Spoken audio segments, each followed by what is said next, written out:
inverse functions. In this section, I will talk about the inverse function and their derivatives.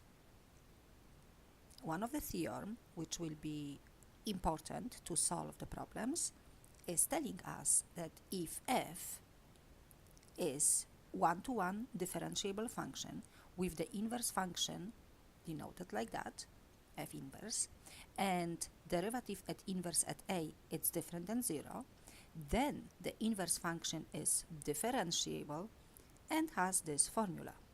F inverse prime at a is defined as a f prime inverse at a.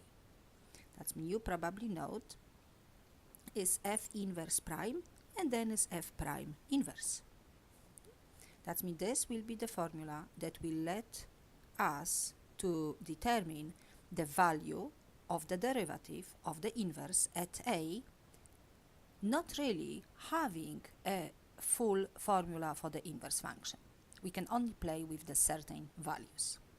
Additional formula from algebra, it's important to solve more complex questions, and is this one.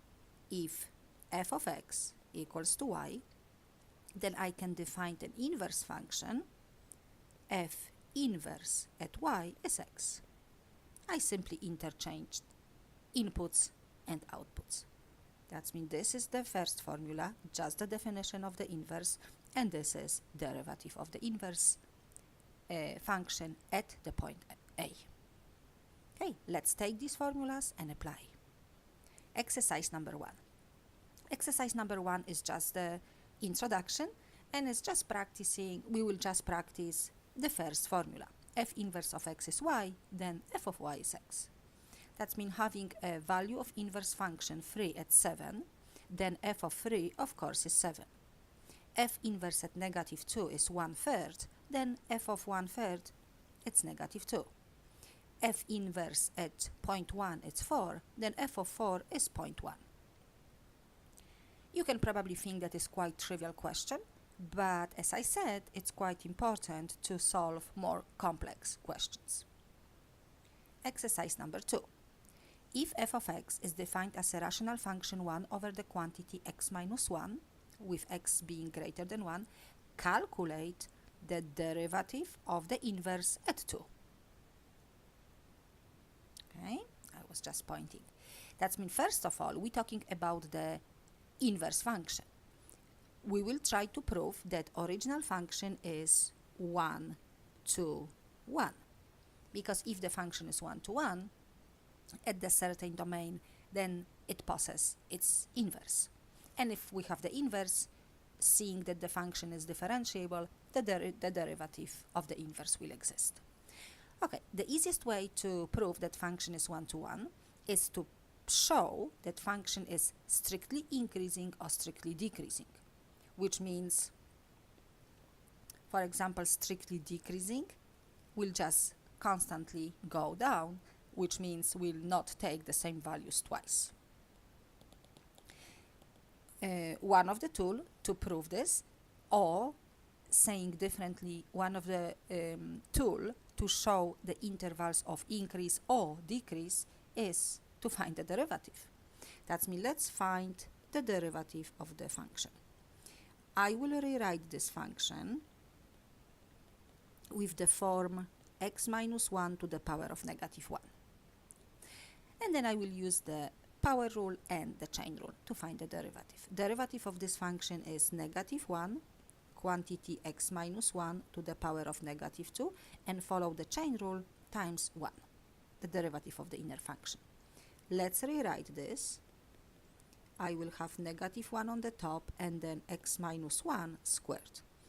And we can see that the denominator is squared.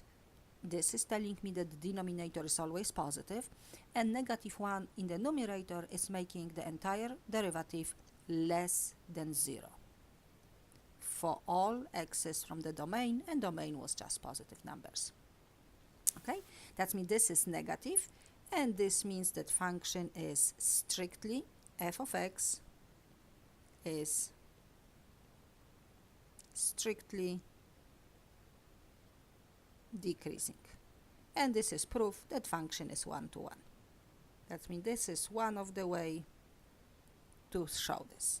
Okay, let's come back to the original question. Original question is asking of derivative of the inverse at 2. And we know that we can use the formula, which we can take from the theorem above.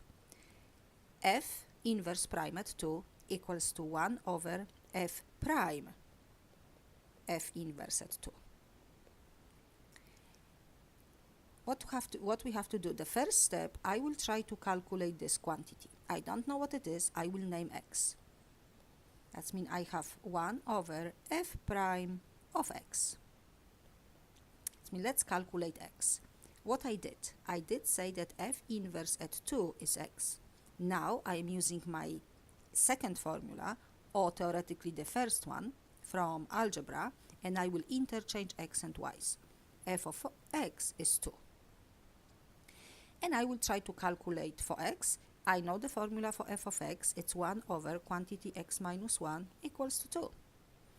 I can cross multiply and solve for x. That means 2x is 3, x is 3/2. Excellent. That means now I can come back to my main formula, 1 over f prime, and x is 3/2. I can even use the blue color for you to not to be confused. Okay, that means my final answer will be just 1 over f prime at 3/2. And luckily, we were proving that function is 1-to-1, which means we do have the derivative. That means let's try to find the value of the derivative. F prime of x is -1 x minus 1 squared. And now I will put, instead of x, 3/2. -1 3/2 minus 1 squared. Okay, let's do some arithmetic. -1, 3/2 minus 1 is half. Half squared is 4. That means this is -4. But this is still not the final answer. I have to place this in the denominator, because that's the value from the denominator. The value is -4. The final answer is -1/4. That's my final answer.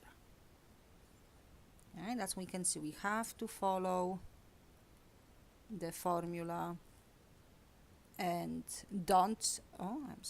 do not be confused. That's not the final answer. It's still the part of my main formula. Okay? Let's try to solve another one. Question number 3.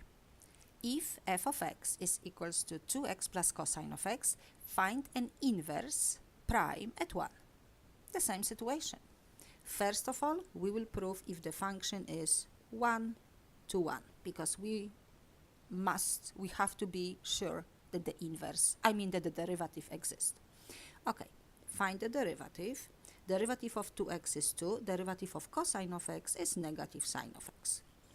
2 minus sine of x. We know that the value, the outputs, the range of sine function is between -1 and 1.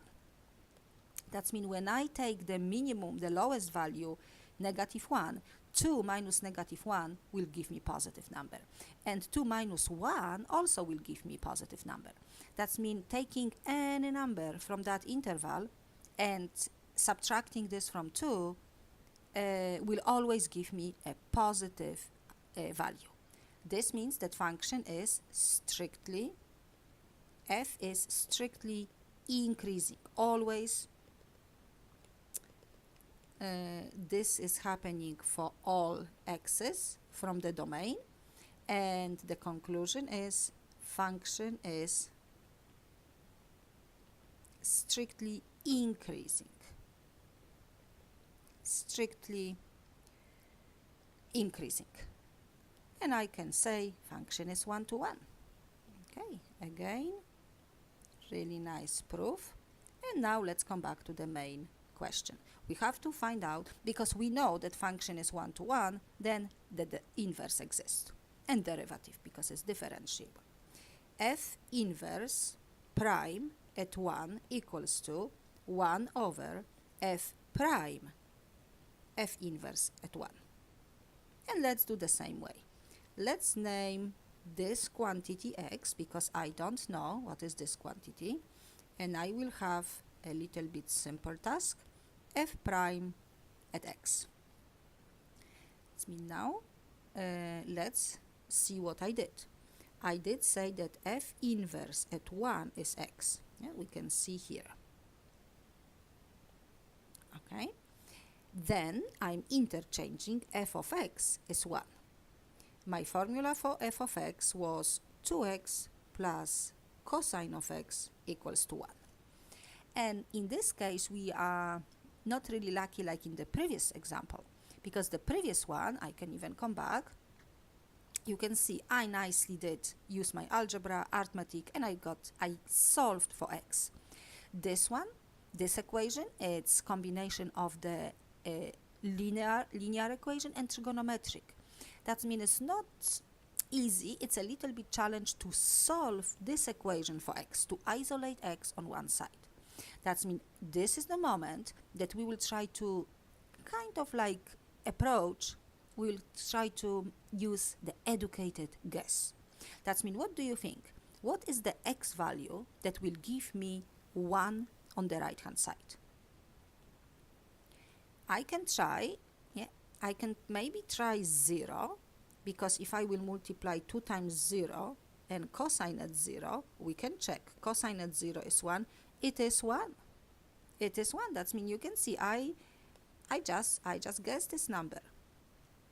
Okay, I can, and this is just I did prove it. That's we can see we did guess, and you can always try to guess, and I can tell you, don't worry, because you probably don't feel comfortable. You can always try to substitute, especially if it's trigonometric values, you can try to substitute 0, maybe pi over 2, pi over 3, pi over 6, the important, I mean the important angles that we know the values. Or if it's just the polynomials, you can try to substitute 0, maybe works, maybe 1, negative 1, just the basic numbers. I'm sure you will get the value. Okay, that means x is 0. Let's come back. Now I have to find the derivative at 0. Okay, and we actually lucky, because again we do have derivative. I can probably substitute.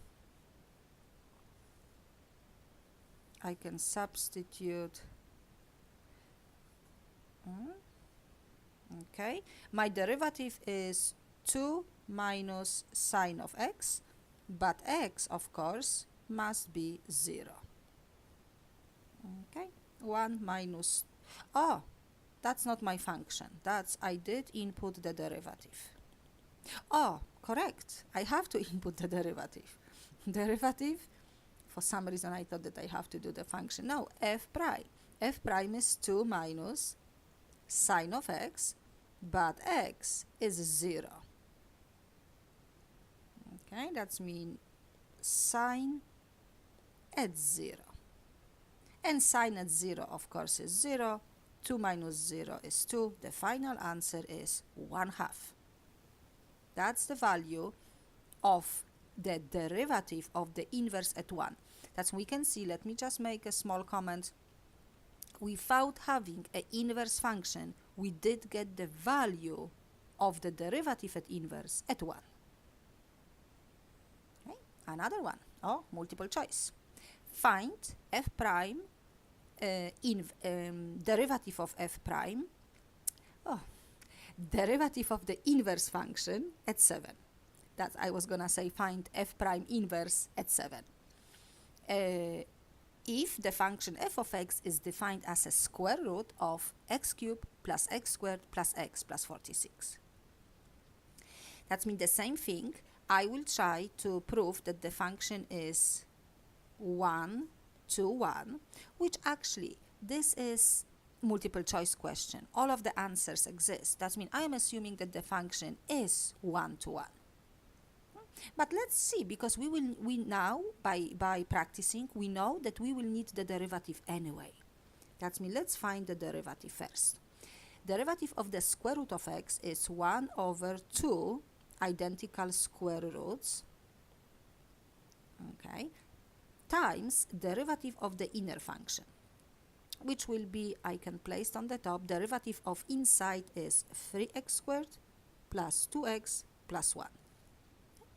And I can see that my denominator is square root, that means it's always positive, and on the top I have 3x squared plus 2x plus 1. I'm also assuming that is positive quantity, and we're looking at the inverse at 7. That means I can possibly say that my domain is all of the numbers greater than 0. If the numbers are greater than 0, denominator of the derivative is definitely positive. Okay, I'm just trying, because 7 is greater than 0. That's when we're looking at the function to be 1-to-1, close to 7. Okay, that means it's definitely, it's positive derivative for all x's greater than 0. Then the function is strictly increasing.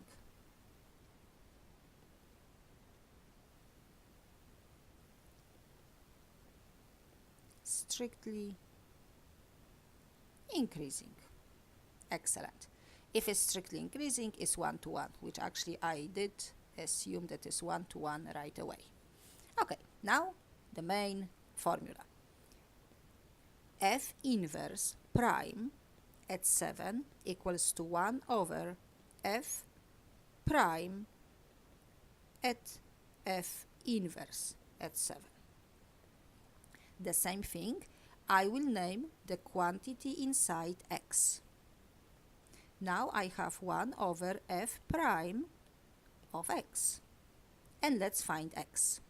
That means what I did? I did say that F inverse at 7 equals to x. Then I'm interchanging. F of x is 7. The formula for the function is square root of x cubed plus x squared plus x plus 46 equals to 7. Again, it's not an easy equation. I don't know if we can nicely isolate x on one side, but let's maybe solve a little bit. I can square both sides, and I will only take positive numbers. That means squaring both sides, I have 49. And I can possibly subtract 46 from both sides. 49 minus 46 is 3. Okay, and now it's the moment that you have to think what x value will on the left hand side will give me value 3 on the right hand side. Okay. And do you remember I said you can try the easiest number, 0. I don't think 0 will work. 0 cubed plus 0 squared plus 0 is not 3. But you can see that 1 works. 1 cubed plus 1 squared plus 1, it is 3. That means x is equal to 1. Okay, let's try. 1 over f prime and x is 1, f prime at 1. That means I will do on the side, because this derivative is too big, I'm not gonna squeeze in the denominator. That means I just need this value. That means this value is f prime at 1. Derivative is defined like 3x squared, which I will put 1, plus 2 times x times 1 and plus 1. And then square root of x cubed plus x squared plus x and plus 46.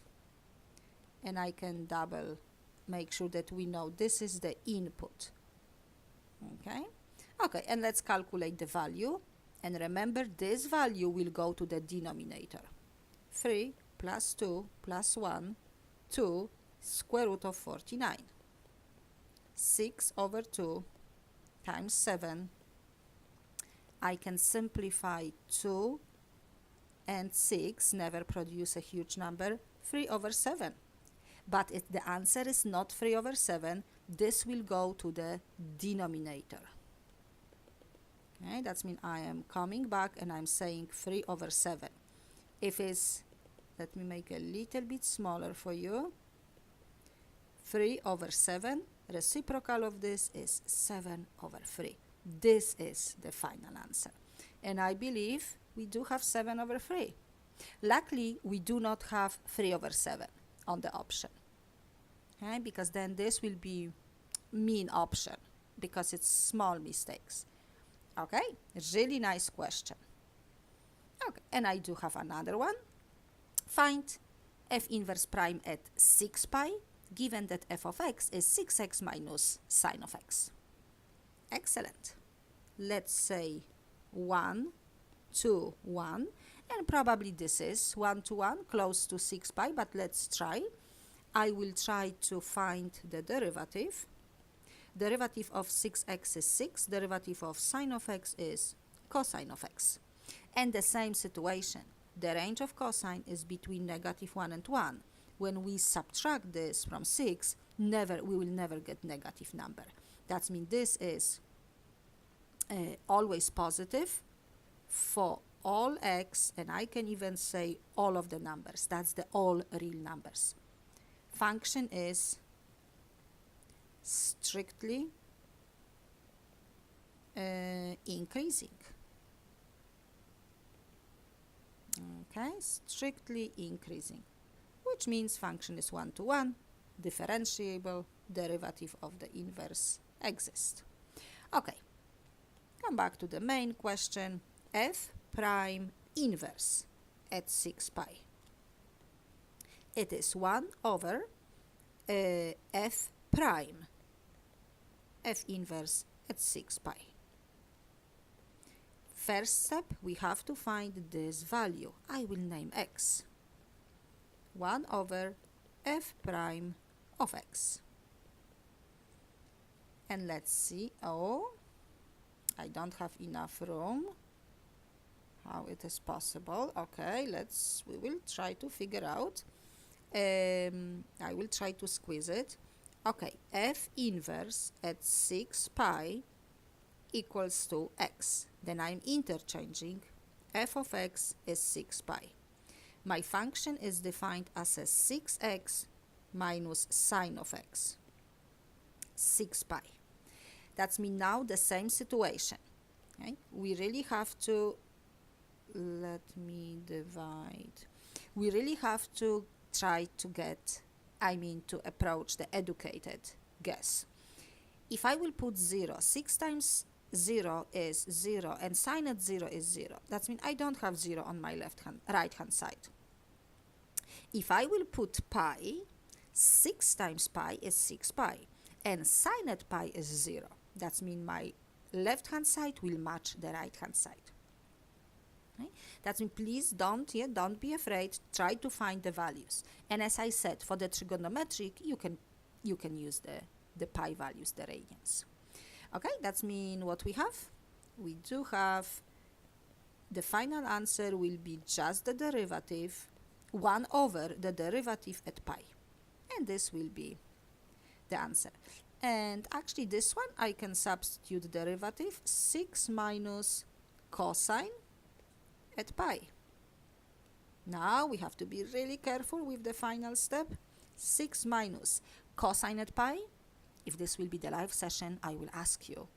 I will wait for your answer, but I think you can't really help me. But when you're watching this, I hope you can answer before me. Cosine at pi is -1. Then subtracting -1, we've got addition 6 plus 1, 7. 1 over 7. Final answer. This is 1 over 7 is the value of the derivative of the inverse at 6 pi, not having an inverse. Okay? Okay, another one. The same thing. Find f inverse prime at 4, given that the function is defined x to the power of 5, x to the power of plus x cubed plus 2. Okay, that's polynomial function. We also have to prove that is 1 to 1. Okay, or we can assume that is 1 to 1, but no, let's prove it. We will need the derivative. 5x to the power of 4 plus 3x squared. Okay, its derivative is even. X to the power of 4, x to the power of 2. always the value is positive because we taking to the power of 4 and to the power of 2, even powers.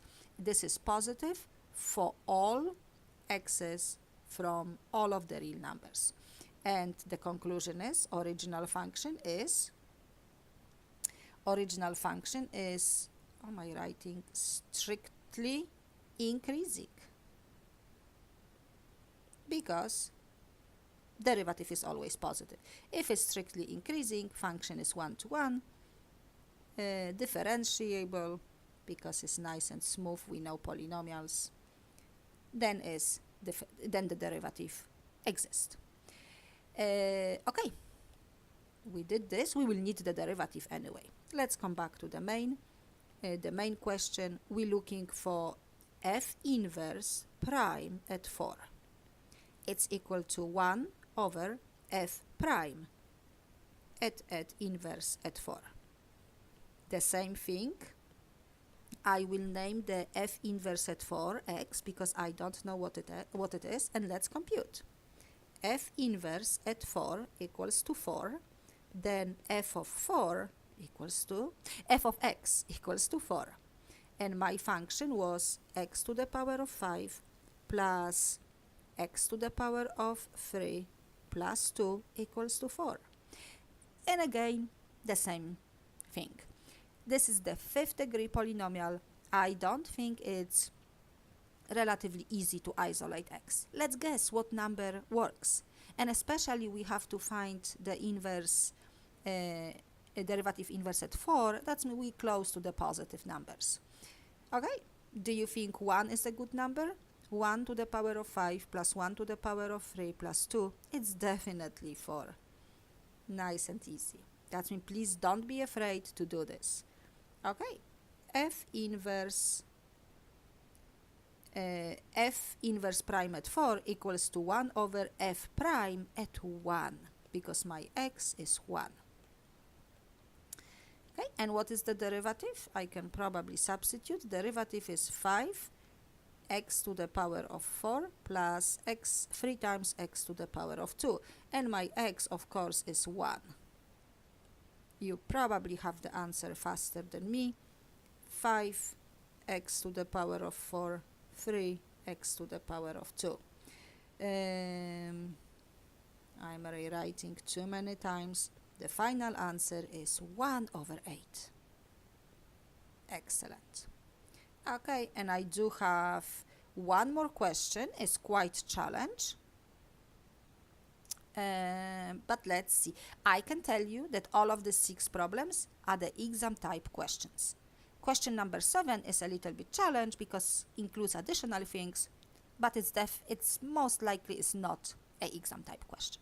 Okay, what we have? Suppose g of x is an inverse function of differentiable function f. Okay, that means one thing that I see right away, g of x is an inverse. If we like, we can remove g and we can put f inverse of x. We can use our notation. And function capital H, h of x, is defined as a 1 over g of x. That means I can write it here, that is 1 over inverse. Okay, the same thing. If f of 3 is 2 and f prime at 3 is 1/9, that's we do have some values given, find h prime at 2. That means h prime at 2 is simply, we have to be careful, I can rewrite, it's the derivative of h. H is defined like that, and I have to differentiate, because h, actually, one more step, I can put the original g of x, but what we did, we know that g of x is an inverse. Okay, that means that's how this is defined. We have to find, and one more mistake, I should put 2, right, instead of no, let me, because we can be confused, let's put, first of all, I know that we're looking at h prime at 2, but first of all I will actually keep x. Okay, that means we will try to find this. That means one step that is important, we have to differentiate this formula. That means let's use a chain rule and a power rule and let's differentiate. I can rewrite one more time, because I can say that the quantity inside is an inverse function, and now we have to be really careful, taken to the power of -1. But please remember, this -1 is just the exponent. Yeah, it's nothing to do with this one. This one is an inverse notation. Okay? And on the top of everything, I have to differentiate this. That means derivative f inverse of x to the -1. I can put -1 times my quantity, which is inverse function, to the -2 times derivative of the inner function. Okay? Follow the chain rule. Okay, let's rewrite, because we will never leave expression with a negative exponent. Okay, -1 will go up, value of f of inverse of x to the power of 2, and times, and we recognize f inverse prime at x. Okay, that's mean what we did. We find a formula for the h prime of x. Now I can copy this formula and I can put 2. -1 f inverse at 2 times f inverse prime at 2. Okay, do I have enough room? I'm just trying to check. That's mean one more time, f inverse at 2, and this is squared, and we know the formula for this. Derivative of the inverse at 2, it's 1 over f prime f inverse at 2. That's we can see the only thing that is crucial, it's the value of f inverse at 2. And okay, we will see, and we will need then the derivative. That means this is my x. And let's see. If f inverse, not squared, f inverse at 2 is x, then f of x is 2. That means what is the x value? First of all, we don't have the formula of the function. You can see in the question. But we do have these values. And let's copy them. The given information was f of 3 is 2, f and f prime at 3, it's 1/9. Okay, that means that's the only tool. And we can see f of x is 2. That means f of 3 is 2. Okay? I simply copy that value. Okay, that means x is 3. Excellent. Let's substitute. Let me isolate this. Okay, and we can come back to the main question. Okay, -1, the whole x quantity is 3, and I'm gonna square it, and f prime at 3. I can make sure that you understand 3. Now you can see I just simply put 3. And -1 over 9, f prime at 3 is given, it's 1/9. That means it's -1 over 9, reciprocal of 1/9 is 9, and this is simply -1, because this can be cancelled out. Okay, lots of calculation, and the answer is as simple as -1. But we can see, and as I said, it's quite challenge question. It's excellent for your practice, excellent for the homework assignment, not really for the quiz or the midterm or final. Not really the exam type question, but the previous 6 are quite good for the exam type and the quiz type. Okay, thank you very much.